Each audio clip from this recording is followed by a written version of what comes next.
Welcome to Satsang.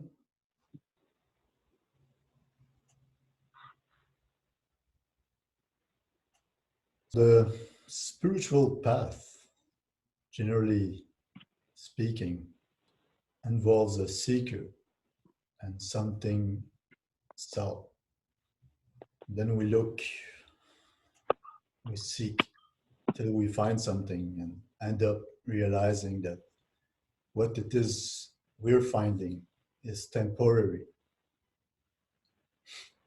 until we look within, inquire, inquire into the nature of who we are. Even then, we are looking for something inside, as if there was a seeker and an object of seeking inside, till we find out that who it is that is seeking and what it is that we are seeking is what we are, as we are. That which within seeks itself for itself, within itself, till the truth of oneself as that which we are looking for reveals itself as that which has always been and will always be, as that which knows the seeker and the object sought. Now, this is not the question of time and space. Now, for sure, before you somehow establish yourself in the truth of yourself, there is indeed a certain time involved in that. But the question is more about knowing who you are now in order to make the steps towards the full embodiment of that in time. So it's less of a question of thinking in terms of time as to whether you find out for yourself here and now whether you abide as yourself, as you really are, as that which knows yourself.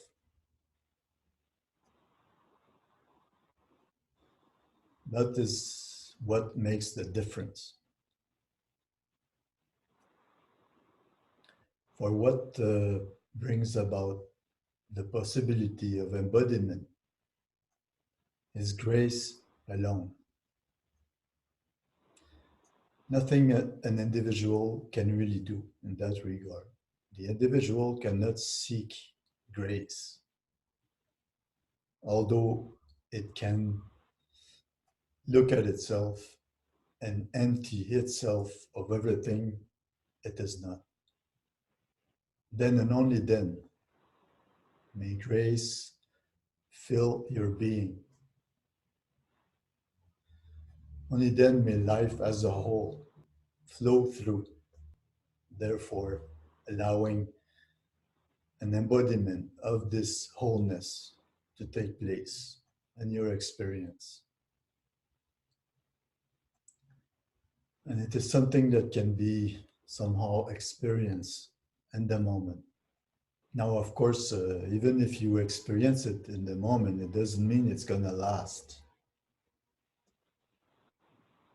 because of habits of being fooled by the mind, by the habit of taking this mind body as oneself, along with all its stories, its propensities, conditioning, its fears, insecurities, attachments, anxieties, and so on. So until this is all burned within your ability to bring awareness in your daily living, you will be led by your latent tendencies, making making it hard for bliss to take you over.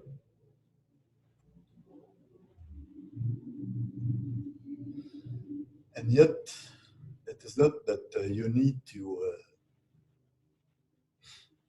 worry about this. It is not like you need to be concerned about that at all. Again, what is essential is that you know yourself as you truly are, one moment at a time. For in order to walk somewhere, you must make one step at a time.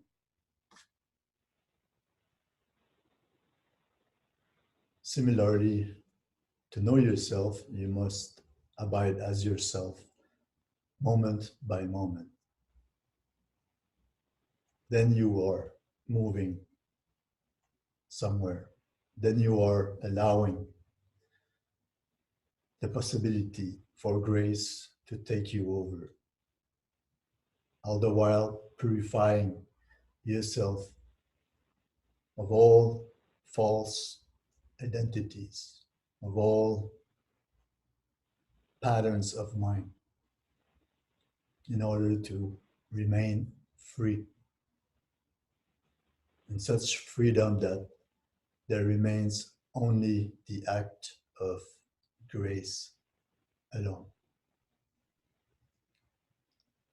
So you must perceive who the perceiver is before your attention fixate on what it is that you are perceiving or seeking. Because as long as you're not aware of who it is that perceives or seeks, you will be led by the mind. For then you're moving within the known, taking what it is that you assume to know as reality, thereby creating a veil onto your true nature, thereby maintaining daily latent tendencies, giving a reality to time as if you weren't already what it is you are looking for, when you can only already be the consciousness as that which is aware of the perceiver prior to what it is that you are concerned about as the perceived objects.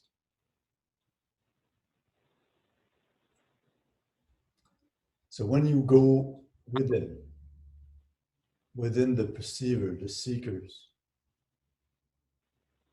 whichever self you take yourself to be, and let alone your ideas, let alone your memories,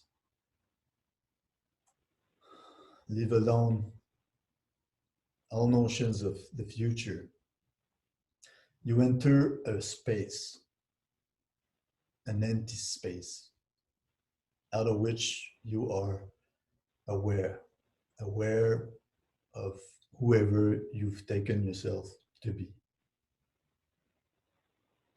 And as you delve even deeper,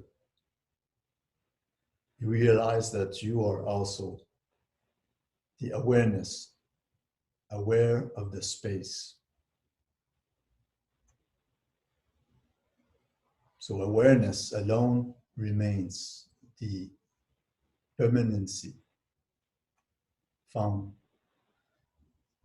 and the truth found in your experience in the moment. That alone is that which we are looking for. nothing else. Because in that, there is everything perceivable as there is the total emptiness of it all.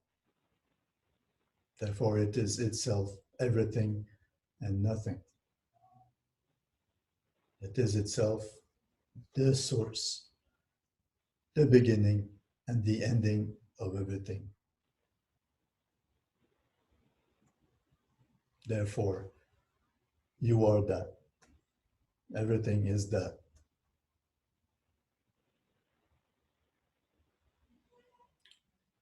Something you can realize on a daily basis, no matter what takes place in your experience, outwardly or inwardly.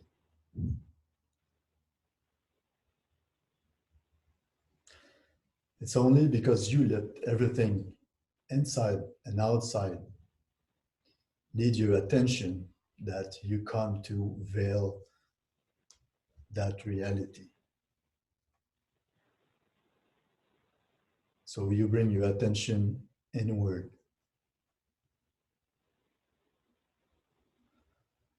within yourself as you are. You find, confirm that you are that which exists independently from everything taking place in your experience, inwardly or outwardly. Therefore, you also tap into your freedom, freedom from the known, freedom from all that you've taken yourself to be, and freedom from everything taking place outwardly. No longer bound to your thoughts or emotions. You remain even prior to the witnessing of it all.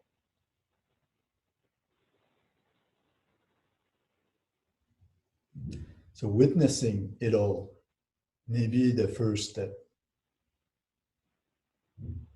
in order to realize that you exist independently from everything perceivable, from anything experienceable. And then you come to realize that even the witnessing is also being witnessed,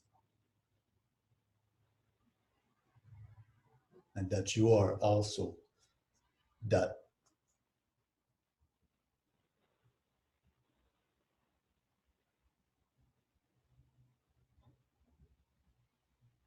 So, this is the practice on a daily basis until the tendencies to believe in everything else, to believe in the perceived world, no longer distract you from abiding as yourself, as the truth, the absolute self that you are.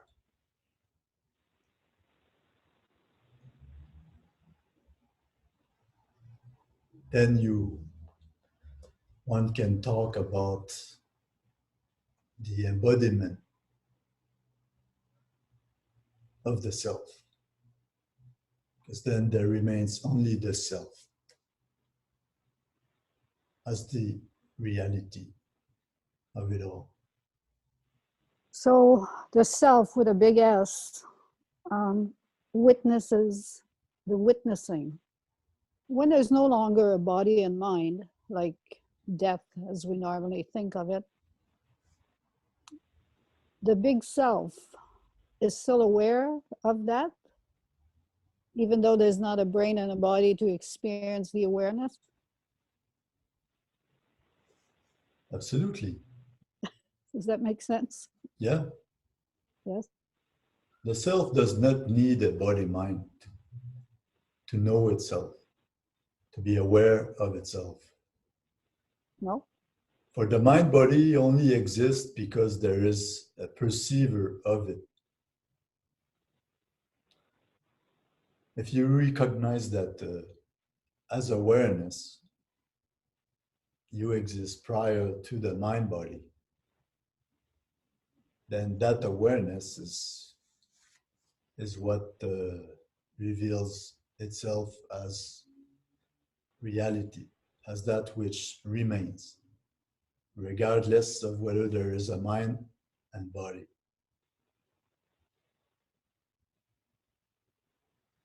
Okay, so while there is a mind and body, awareness with a big A, or the big self, realizes itself as a human body, as a human experience. And when that body is gone, then that experience dies, but the big awareness is there as always, aware of itself. Mm-hmm. Hmm. Okay, I think.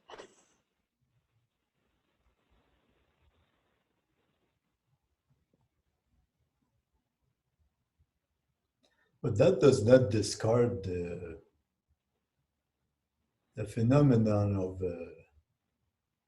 an individual soul. It's part of the universal unfoldment as the total manifestation taking place in the absolute. So, as the consciousness as a whole, as the universal manifestation comes to experience this mind body apparatus, as it passes through, it comes to mistake itself for this mind body apparatus in seeking for itself.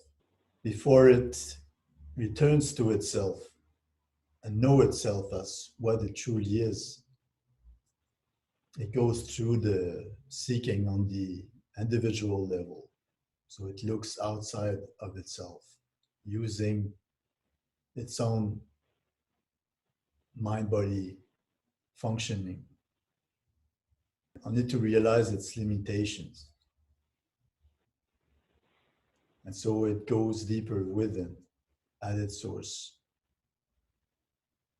And then it comes to know itself as what it is that it truly is, while experiencing a sense of individuation. And this is the purpose of our existence. It is the universal itself which comes to know itself through this individual, knowing itself as the absolute within the relative. Okay, but without the individual, it already knows itself as itself. Why does it even need to come through? It just happens within itself because it is everything at the same time. Mm-hmm. Hard to fathom why. There's no reason. It's just spontaneously arising, like waves taking place over the surface of the ocean, having a beginning, an expansion, and then subsiding back into the ocean. The ocean experiencing itself as the waves, as the individualization of itself as waves, all happening by itself as a play. Mm. Okay. So whether you want it or not, you will seek until you know yourself as you truly are, as the ocean, all happening of its own accord. It appears as if there's an individual existing independently from consciousness, but that's only in relation with where you're at with yourself. If you come from a place of mind-body identification, then it appears as if you live independently from the totality, hence the misery in the world, hence the problems we meet in one's own life. Mm. But when we do realize that we are the awareness, first and foremost, then the knowing that we are already the totality is self assertive, then everything attached to this individual is no longer so much of a concern. Therefore, no problem. No problem, there lies happiness. And happiness inherent to the fullness that we are.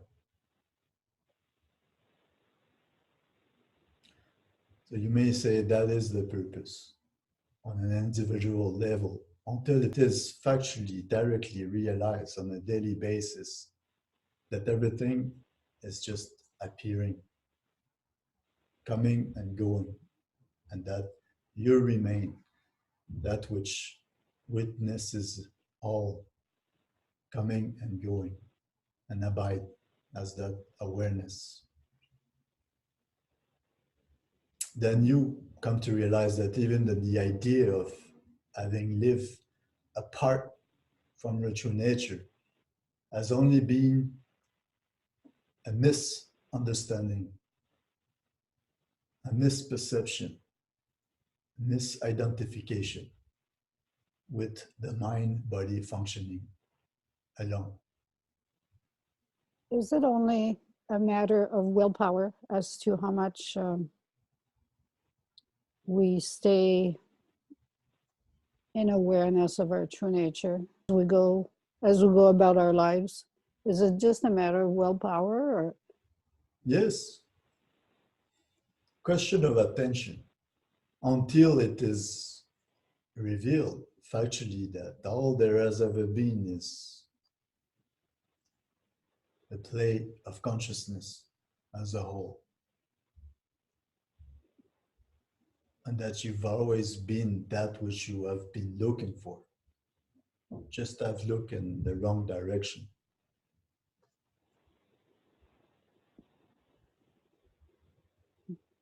So until this is true for you in your experience, you stay put in your awareness of yourself and remind yourself of that on a daily basis. For the latent tendencies will take control of your attention until they are burned through your practice, burned through your ability to remain one with awareness on a daily basis. mm, So this is the proof of your realization as to how much you are under the control of latent tendency or not. So it's not about the seeking, it's about being here now through daily activities. Whether there's anything going or nothing going, whether there is good time or bad time, you remain one with awareness as a practice.